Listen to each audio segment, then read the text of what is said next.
What's up, guys? Welcome to my channel. Today, ONEUS released their new album and this title track, Bring It On. So we're going to check out this song, and then I'm going to do one of the B-sides, Firebomb, in our B-side series right after this. So let's check this out. This is ONEUS with Bring It On. Subs, yeah.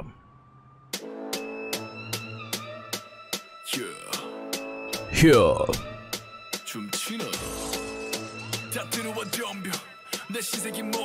Oh shit.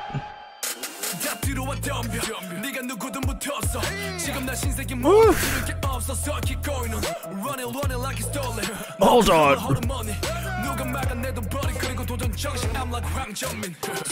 Hold on, that was a really hard intro.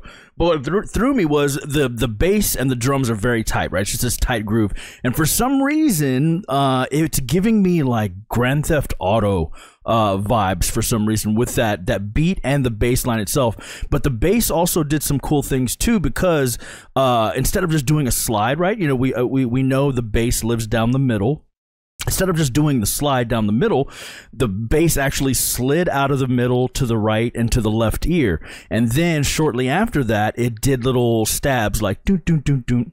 But it transitioned from left to right to left to right. Really, really, really cool. They can't just let a bass be a bass. They got to do stuff like that with it. So let's go back and then get to the next section. Right there. And right there. And he sounds great. Whoa. Acoustic guitars.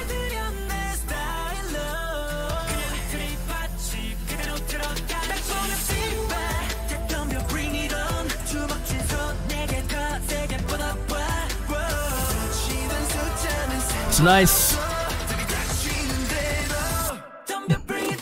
Okay, before we get to the hook, yeah, it's very nice because leading out of that really tight groove, right, with that sick rap over it, all of a sudden the mix just opened up, and they're using cymbals to help create that. Also, the kick drum sounds like it disappeared, and there's like a low 808 down there, so it's all brightness, right? And it's all created by cymbals and probably some noise back there or something.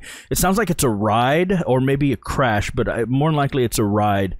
Just a very bright, shimmery ride. And then they brought in acoustic guitars, which help bring that sizzle. So the cymbals handle the brightness. The acoustic guitars handle the sizzle right underneath those cymbals, and all of a sudden you feel like you're in this wide open space. Really, really cool transition, because it makes each part hit even harder because you're very aware that something big just changed. So, all right, let's go just back just a little bit and get into this chorus.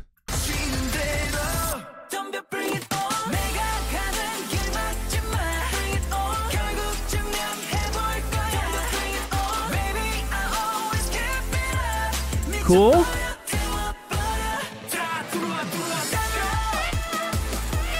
Oof.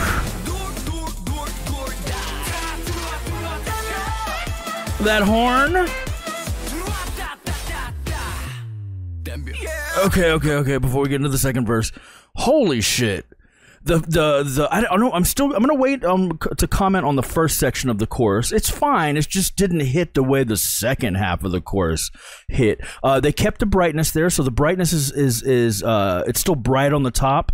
It feels kind of empty in the middle, but that kick is brought back, so that low end is accentuated now that the kick is back, and the vocals sound great. I just don't know how I feel about that first section, but we'll wait until we hear it again. The second section, though, when they brought in that horn, it sounds like maybe a clarinet. I don't know what vibe it's giving me, but it's giving me old school vibes. So let's wait. We'll hear it again. Let's go back and then let this second verse come back in.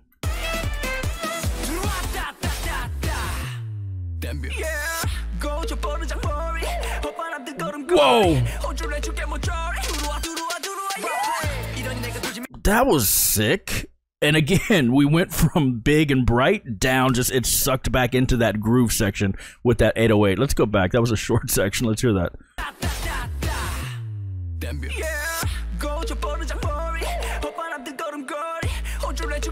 That's really sick. Electric guitars. And we hear those horns in the back, or the clarinet.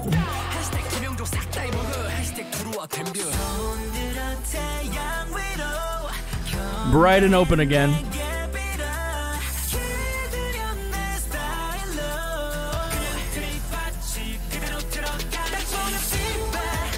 And honestly, that's pretty long for a pre-chorus too.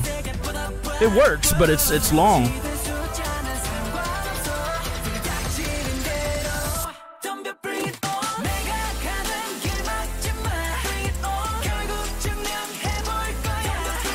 Whoa, whoa, whoa, whoa, whoa, whoa, whoa, whoa, whoa, whoa. Why did Dreamcatcher just pop into my head right now?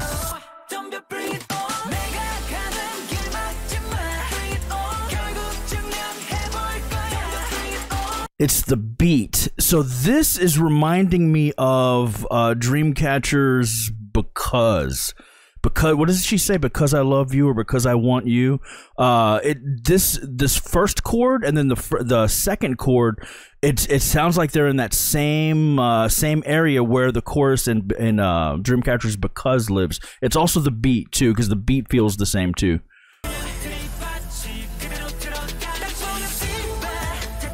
And the snare just traveled from right to left.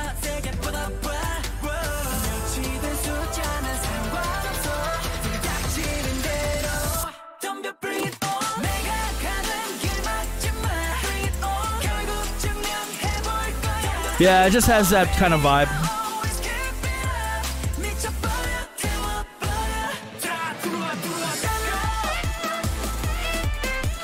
Now we're faster?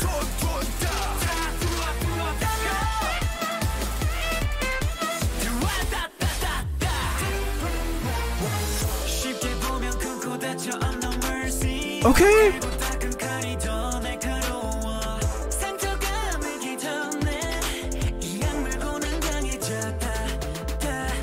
Okay, before this shit blows up, apparently. What the hell just happened? So we have an 808 going right down the middle. There's sounds like maybe a Wurlitzer on the right side, and then a synth that sounds almost like a whistle. I don't know what that synth is called, or that's the tone of that synth is called, but it's just dancing around over here, right? Like all the notes are linked together, so it sounds like a whistle. And then we have a Wurlitzer on the right, but it's just really, really interesting. Let's go back and hear this again.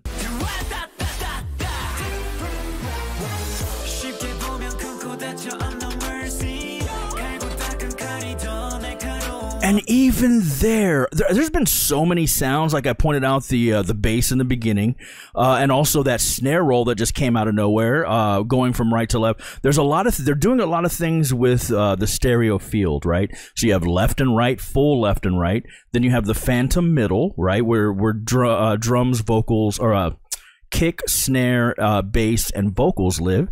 And what they did here was, I thought it was just a Wurlitzer, whatever that old school keys are on the right side, but it's dancing in there too. So it's on the far right, but they bring it back into the middle and then back to the right. So they don't go all the way across the stereo field, but they go from outside in, outside in.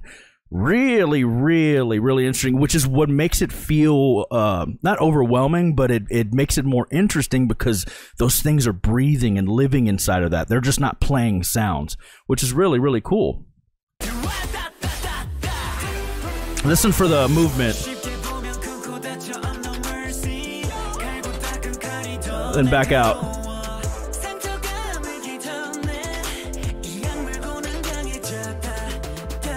It's really cool.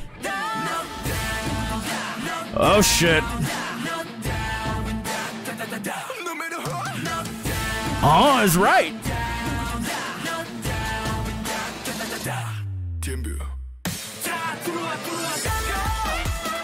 Okay.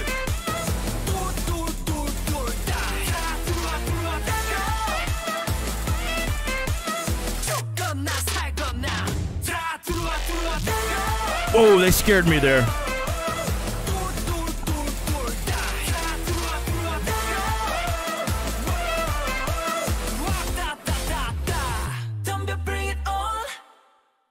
Wow.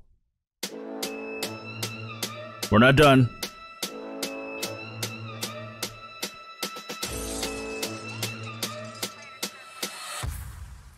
Okay, we're done.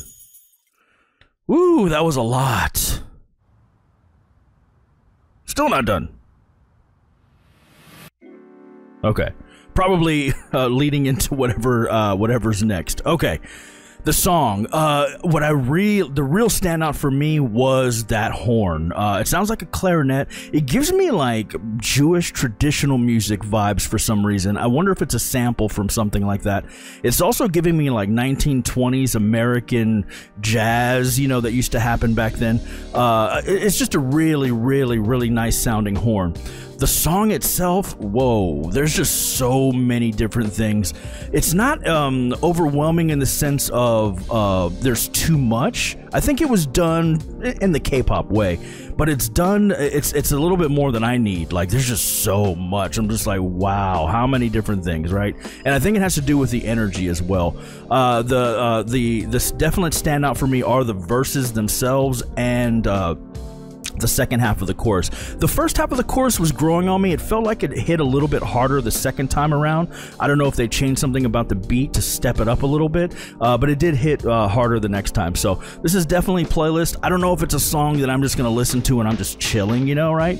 It's not an easy listen. It's something that you have to be, you know, wanting to go on that ride because there's so many things. But it is a song that I'm going to study. Like, you guys don't know this, but I make music myself, right? I haven't done it in a while, but I'm going to be doing it again. And what I'm using K-pop for, not only just to add to my playlist, but I'm studying it. I just want to see like all these interesting things that they do and how do they think of this or why do they put that there and all that. So this is definitely one of those songs I'm going to go and study and just look at all the little pieces for. And hopefully I can find an instrumental of it too. So anyway, really enjoyed this. We're going to check out the B-side next, Firebomb. If you enjoy this content, please like, subscribe, comment, and I'll see you next time.